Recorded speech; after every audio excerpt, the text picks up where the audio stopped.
So, hey guys, welcome back to the channel. Let's start with a new chapter of your class 10th, AI. that is entrepreneurial skills. तो यार ये तुम्हारा official syllabus है. तो आज की video में हम तुम्हारा पार्ट ए का unit 4 that is entrepreneurial skills cover करेंगे. तो यार ये सारे टॉपिक्स इस वीडियो में कवर हो रहे होंगे. So let's start with our very first introduction. Entrepreneurship. तुम्हारे टेक्स्ट बुक में यही डेफिनेशन लिखी है. Self employment where a person runs a business to satisfy people's needs and aims to improve it for profit. मतलब एक ऐसा self employment जिसमें इंसान अपना खुद का बिजनेस चलाता है, लोगों के नीड्स सेटिस्फाई करता है और उस बिजनेस को इम्प्रूव करता है प्रॉफिट के लिए. अब एंटरप्रेन्योर की क्या क्या क्वालिटीज होती है. सबसे पहले कॉन्फिडेंट बहुत ज्यादा रहता है. वो हमेशा न्यू आइडियाज ट्राई करता रहता है. क्रिएटिव होता है. पेशेंट रहता है. पेशेंट मतलब उसके अंदर बहुत ज़्यादा पेशेंस होती है. वो रिस्पॉन्सिबल होता है. अगर तुमसे भी कुछ गलती हो जाए तो वो उसकी रिस्पॉन्सिबिलिटी भी खुद ले सकते हो. यार ये जो तुम्हारी एम्प्लॉयमेंट है वो दो तरीके की होती है. एक होती है वेज, एक होती है सेल्फ. वेज एम्प्लॉयमेंट जहाँ आप किसी ऑर्गेनाइजेशन के लिए या फिर किसी पर्सन के लिए काम करते हो और आपको उसके बदले सैलरी मिलती है. जैसे तुम्हारे डैड अगर जॉब जाते हैं तो वो उनकी एम्प्लॉयमेंट किस टाइप की है, वेज टाइप की. वर्क फॉर एन ऑर्गेनाइजेशन और person and paid for work. Self employment जैसे तुम्हारा खुद का बिजनेस है, जहां आप खुद का बिजनेस स्टार्ट करते हो ताकि लोगों की नीड्स पूरी हो सके. इसके बाद तुम्हारी बुक में जो नेक्स्ट टॉपिक गिवन है is roles of an entrepreneur. एक एंटरप्रेन्योर क्या क्या करता है. सबसे पहले फुलफिल कस्टमर नीड्स. कस्टमर की जितने भी नीड्स होती है उन्हें फुलफिल करता है. रादर देन कोई मटेरियल आया इंपोर्ट होके वो भी दूसरी कंट्री से. ये सोसाइटी को हेल्प करते हैं. कैसे? जॉब क्रिएट कर कर. अगर तुमने कोई बिजनेस खोला है तो उस बिजनेस को चलाने के लिए तुम्हें बंदों की नीड होगी और उन बंदों को तुम हायर करोगे, सैलरी दोगे, तो इन कामों से तुम सोसाइटी की भी हेल्प करोगे. फोर्थ हो गया it creates jobs, shares wealth. तुम बिजनेस के अंदर जितने भी पैसे कमाओगे तुम उस पैसों को अपने एम्प्लॉयर्स के बीच डिस्ट्रीब्यूट भी करोगे, तो इससे तुम्हारी वेल्थ भी शेयर होगी. तो ये सब तो था तुम्हारे सेशन 1 के अंदर. आ जाओ सेशन 2 में. Function of an entrepreneur. मतलब एंटरप्रेन्योर काम क्या करता है डेली. सबसे पहले making decision. What to produce, sell, what quantity and where to sell. क्या प्रोड्यूस करना है, कितनी क्वांटिटी में बनानी है, कहां पर सेल करना है, हर एक डिसीजन कौन लेता है, एक एंटरप्रेन्योर. फिर हो गया managing the business. Business manage करना. Plan future for business, arrange raw material, hire staff, assign task, monitor progress. Future की प्लानिंग, रॉ मटेरियल अरेंज करना, स्टाफ हायर करना, काम को डिवाइड करना, प्रोग्रेस चेक करना. हर एक काम कौन करता है, एक एंटरप्रेन्योर. थर्ड हो गया डिवाइडिंग इनकम. इनकम को डिवाइड करना. जो पैसा आता है उसको रॉ मटेरियल्स, सैलरीज, रेंट्स और बिजनेस के दूसरे एक्सपेंसेस में स्पेंड करना. फोर्थ हो गया टेकिंग रिस्क. बिजनेस में हमेशा अनसर्टेनिटीज होती हैं, जैसे थेफ्ट, चोरी हो गई, फायर या फिर तुम्हारे बहुत ज्यादा लॉस हो गए. तो सारे रिस्क को कौन फेस करता है, एक एंटरप्रेन्योर. लास्ट पॉइंट हो गया creating new methods, ideas and products. नए मेथड्स या प्रोडक्ट्स क्रिएट करना, इनोवेशन करना ताकि बिजनेस रेलेवेंट रहे और इनकम बढ़ सके. So this was your session 2. तुम्हारी बुक के अंदर जितने भी टॉपिक्स गिवन है हमने काफी डिटेल में कवर कर लिया है. एक बार ऊपर से दोनों स्लाइड्स देख लो. So session 3 myths about entrepreneurship. पहले देखते हैं मिथ की डेफिनेशन क्या होती है. कोई भी फॉल्स बिलीफ या मिसकंसेप्शन जो तुम्हारे दिमाग में है. सबसे पहला myth, every business idea must be unique. Her business idea unique होना चाहिए. बट ट्रुथ क्या है, even common business ideas can succeed if you add creativity. यार जरूरी नहीं है कि अगर तुम्हारे कॉमन आइडियाज हैं तो बिजनेस सक्सेसफुल नहीं हो सकता. जैसे जोमैटो है बट स्विगी भी है, तो दोनों आपस में कॉम्पिटिटर है, एक ही काम कर रहे हैं बट दोनों का बिजनेस अच्छा चल रहा है. Second myth, you need a lot of money to start a business. Business start करने के लिए तुम्हें बहुत ज्यादा पैसे चाहिए. But the truth is capital is important but businesses can start small.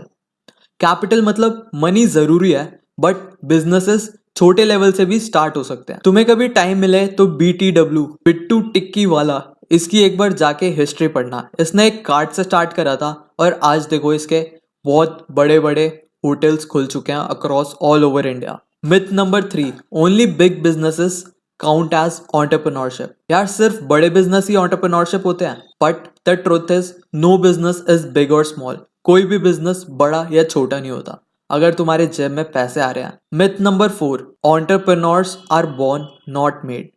Entrepreneur born होते हैं, बनाए नहीं जा सकते। But the truth is entrepreneurial activities या फिर क्वालिटीज कोई भी सीख सकता है और प्रैक्टिस करके एक अच्छा खासा बिजनेस स्टैब्लिश कर सकता है। तो दिस वाज योर सेशन 3। आओ नेक्स्ट टॉपिक पे जंप करते हैं, that is session 4, stages in entrepreneurial career. अब एंटरप्रेन्योरियल करियर के अंदर क्या क्या स्टेजेस होते हैं।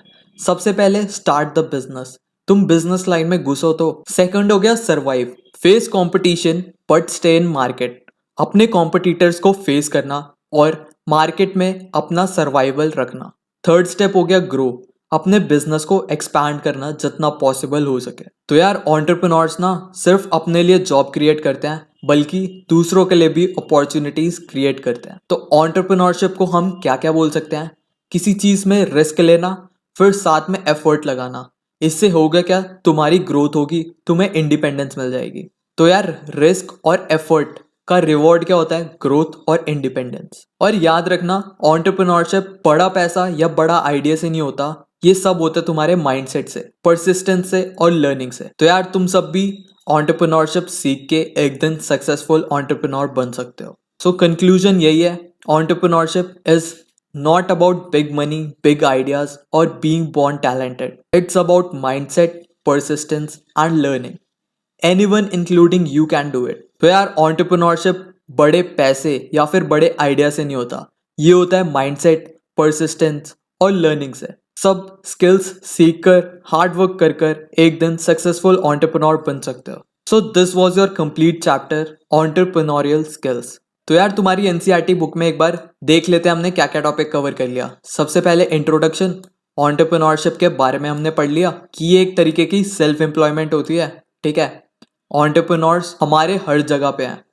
वो क्या क्या होते हैं, कॉन्फिडेंट होते हैं, न्यू आइडियाज ट्राई करते रहते हैं, क्रिएटिव होते हैं, रिस्पॉन्सिबिलिटी लेते हैं, डिसीजन भी लेते हैं, वो बहुत हार्ड वर्किंग होते हैं, कभी गिव अप नहीं करते। ये सब हमने यूनिट 1 में देख लिया था। उसके बाद देखो सेशन 1 में क्या क्या है। इधर भी सेल्फ एम्प्लॉयमेंट की डेफिनेशन गिवन है जो हमने कर लिया था। Self employed people are those who start businesses to satisfy the needs of people. ठीक है, फिर इन्होंने एक एग्जांपल लिया है। उसके बाद तुम्हारे बिजनेस क्या क्या करता है या फिर एंटरप्रेन्योर जब बिजनेस स्टार्ट करता है उससे डायरेक्ट या इनडायरेक्ट क्या क्या होता है। सबसे पहले कस्टमर की नीड फुलफिल हो जाती है, लोकल मटेरियल यूज करता है, ये मैंने बता दिया था। सोसाइटी की हेल्प हो जाती है डायरेक्टली या इनडायरेक्टली। फिर जॉब्स भी क्रिएट होती है, साथ ही साथ जो तुमने बिजनेस में प्रॉफिट कमाया है उसको भी तुम शेयर करते हो लोगों के बीच। अगर जितना ज्यादा कंपटीशन रहता है उतने लोअर प्राइसेस रहते हैं। मान लो लेट्स से कपड़े की शॉप है, उसी के सामने एक और कपड़े की शॉप खुल गई, तो दोनों में कंपटीशन होगा। जिसके प्राइसेस कम होंगे और क्वालिटी अच्छी होगी लोग वहीं जाना प्रेफर करेंगे, तो कंपटीशन से प्राइस भी कम होता है। फिर एक ज्वेलरी शॉप का तुम्हें एग्जांपल दिया है, पढ़ लेना। तो ये तो था तुम्हारा पूरा यूनिट 1। इसके अंदर कुछ एमसीक्यू गिवन है, कर लेना। फिर आ जाओ यूनिट 2 पे, क्वालिटीज और functions of an entrepreneur. Entrepreneur के अंदर क्या क्या क्वालिटीज होनी चाहिए। तो यार ये एक्टिविटीज गिवन है। देखो, डिसीजन लेना आना चाहिए, बिजनेस मैनेज करना आना चाहिए, इनकम डिवाइड करनी आनी चाहिए, वो रिस्क टेकिंग हो, नए आइडियाज, मेथड्स और प्रोडक्ट क्रिएट कर पाए। ये सब भी हमने कवर कर लिया था। उसके बाद आ जाओ सेशन 3 पे, मिथ्स क्या क्या होते हैं। सबसे पहले कि every business ideas need to be unique और स्पेशल। इसमें हमने जोमेटो और स्विगी का एग्जांपल लेके देख लिया था। फिर दूसरा है कि बिजनेस स्टार्ट करने के लिए तुम्हें बहुत पैसे चाहिए, बट ऐसा नहीं है, तुम एक छोटे से कार्ड से भी बिजनेस स्टार्ट कर सकते हो। थर्ड मिसकंसेप्शन, किसी के पास कोई बहुत बड़ा बिजनेस है तभी वो एंटरप्रेन्योर कहलाता है, बट ऐसा नहीं है। बिजनेस छोटा हो या स्मॉल हो, उसमें अगर तुम मेन इंसान हो जिसने स्टैब्लिश करा है, तुम अपने आप को एंटरप्रेन्योर बोल सकते हो। मिसकंसेप्शन 4 कि एंटरप्रेन्योर्स बॉर्न होते हैं, बने नहीं जा सकते। मान लो कोई टैलेंटेड बॉर्न भी होता है, बट हार्ड वर्क कर कर तुम टैलेंट को बीट कर सकते हो। तो ये तो थे सारे मिसकंसेप्शन। इसके बाद कुछ एक्टिविटीज गिवन है, पढ़ लेना। फिर सेशन 4 पे आ जाओ, entrepreneurship as a career option. अगर तुम्हें एंटरप्रेन्योर बनना है बड़े होके, तो 2 तरीके की एम्प्लॉयमेंट होती है, मैंने तुम्हें बताया था। एक होती है सेल्फ, जिसमें तुम अपना बिजनेस स्टार्ट करते हो। एक होता है वेज, जिसमें तुम जाके किसी के लिए काम करते हो। जैसे तुम डॉक्टर हो, तुम खुद के हॉस्पिटल में काम करते हो, तो तुम्हारा सेल्फ एम्प्लॉयमेंट हो गया। बट अगर तुम कोई जॉब करते हो तो वो कौन सी एम्प्लॉयमेंट हो गई, वेज एम्प्लॉयमेंट। तो यार एंटरप्रेन्योरशिप के 3 स्टेप मैंने बता दिए थे। सबसे पहले एंटर, बिजनेस में एंटर करो। उसके बाद सरवाइव करना सीखो, अपने कॉम्पिटिटर से compete करो और मार्केट में सरवाइव करो। फिर तुमने एक बार अपनी स्पेस बना ली मार्केट के अंदर, उसके बाद नए नए आइडियाज सोचो कि कैसे तुम ग्रो कर सकते। तो ये थी तुम्हारी यूनिट 4। इसके बाद तुम्हारे कुछ एक्टिविटी और एक्सरसाइज के बना और फिर ये MCQ कर लेना easy peasy से। So this was your whole complete chapter. Thank you and see you in the next video.